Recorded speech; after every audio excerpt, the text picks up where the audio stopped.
Hello guys, this is CodeNCode and this is video editorial for the problem Orac and models. This was from round div 2 round 641 and this was B problem.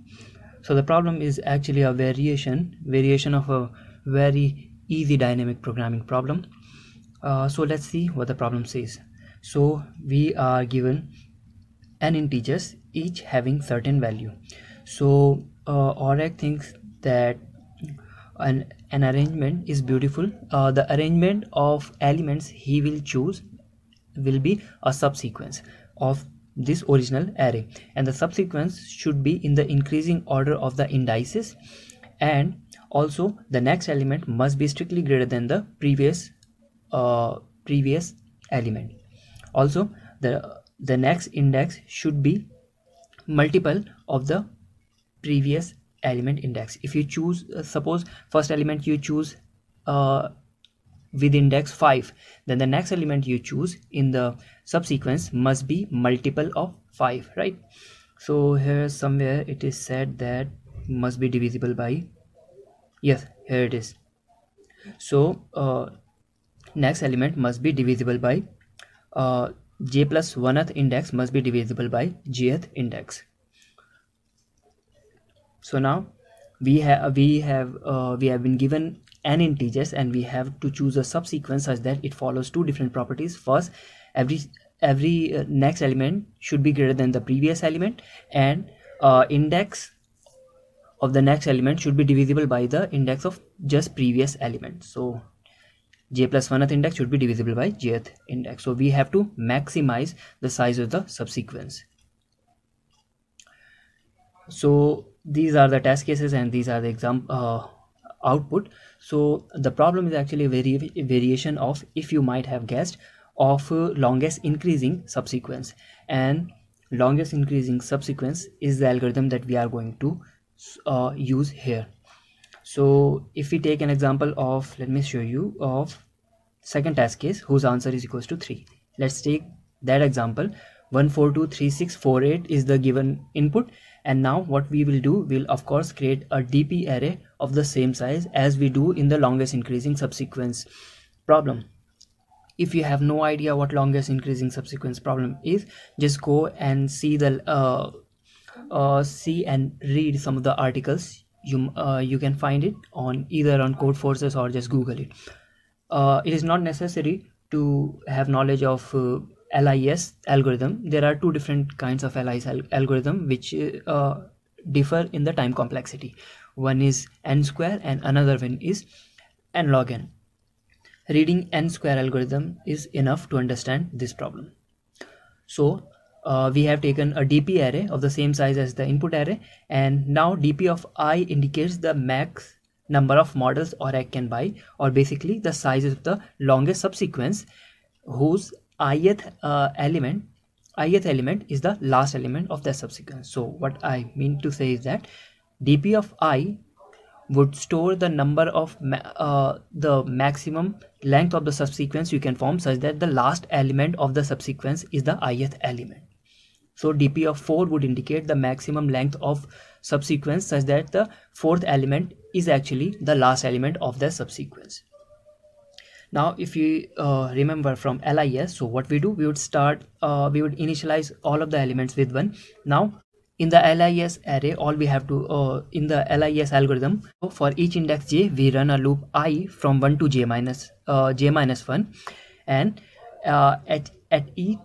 for each I we find the maximum DP of I, and then DP of j is plus equals, that is that max element. But here we can't do that because if say index 4 is the last element of a subsequence, the second last element can be either 1 or 2 or 4. That is the divisor of index 4, because the previous index must divide the next index as says the problem constraint, right? So if we are talking about the fourth index element, then it can only be only those elements which are having index which divide index 4 can be used to find the or maximize the DP. So for each index I, what we will do, For each index I starting from index 2, we will go to all of the indices which are divisor of index 2 and then try to find the maximum dp of I. So for index 2 there is only one divisor, 1.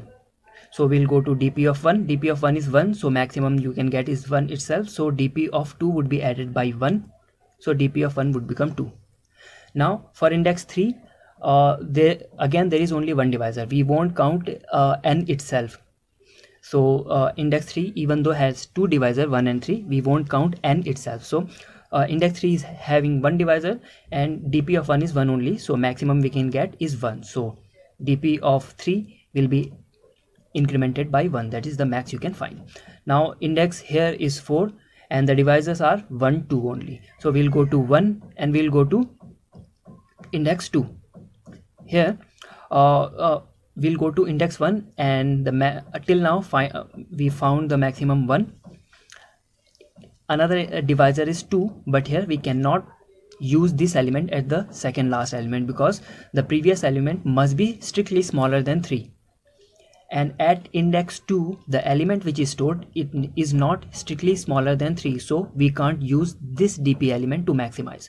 We have only this, so the maximum is only 1, so again this would be incremented by 1. Now for index 5 there is one divisor again and this element is smaller than 6, so we can use dp of 1. dp of 1 is 1, so 1 would be added at index 5 in the dp array. Now this is index 6. 6 has 1, 2 and 3 divisor, so 1 is divisor of index 6 of course, and at the element at index 1 is smaller than 4, so we can use this. Okay, now index 2 is having value 4, but we index 2 is having value 4, but we can't use it because the element stored at index 2 is not strictly smaller than 4, so we won't be able to utilize dp of 2. The next divisor of 6 is 3 and we see the element stored at index 3 is strictly smaller than 4, so we can use this element. So till now we can use this and this. The maximum till now is 2, so till now we have found 2. And yeah, these were the 3 divisor and maximum we found was 2, so in the dp of 6 we would add 2. Same we would do for last index. We see the maximum of dp is 3, so the answer is 3. That is why in the example test case, if you see for the second test case, answer is 3. So if I show you the code is as simple to understand as the algorithm itself. So let me just increase the size of the font so you guys can see clearly. Yep. Now here we have two array. First LLI is actually long int, so wherever you see LLI that means long int, right? Now there are two arrays, AR and DP. AR is of course for input and DP is DP array. We are reading n and REP is a for loop which runs from 1 to n, so we are reading all the elements in the AR array and initializing DP of I to be 1 as explained in the slides. Now this is the final answer. We initialize it with 1 because no matter what, answer would be 1 at least. So starting from index 2 to n, what we are going to do, we are going to initialize them mx to be 0, which is actually this thing. For each index, what we do, we go to all of the divisors and try to maximize dp of the divisors, right? So that is, this max will be used to maximize that. Now for each divisor, this is an algorithm which runs in square root of n time to find all of the divisors, right? I've already explained this thing in my number theory playlist. If you have no idea, just go and watch that lecture first. Now we run a loop till square root of I because for each index I we have to find all of the divisors of it. So the first divisor would be j, other divisor would be n by j, right? So if d1, the first divisor, is strictly smaller than the ith element, then we can maximize our mx.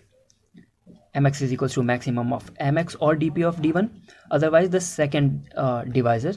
So if d2 is ar of d2, that is element stored at that index, is strictly smaller than I, then we can again maximize mx. Finally dp of I would be added by the maximum that we have found till now. And since dp of I is calculated, now we will maximize the answer. Answer is equals to maximum of answer comma dp of I.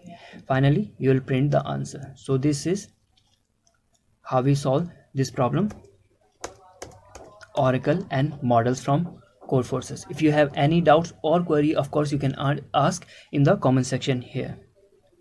So thank you guys for watching. Until the next video drops, keep coding. Thank you.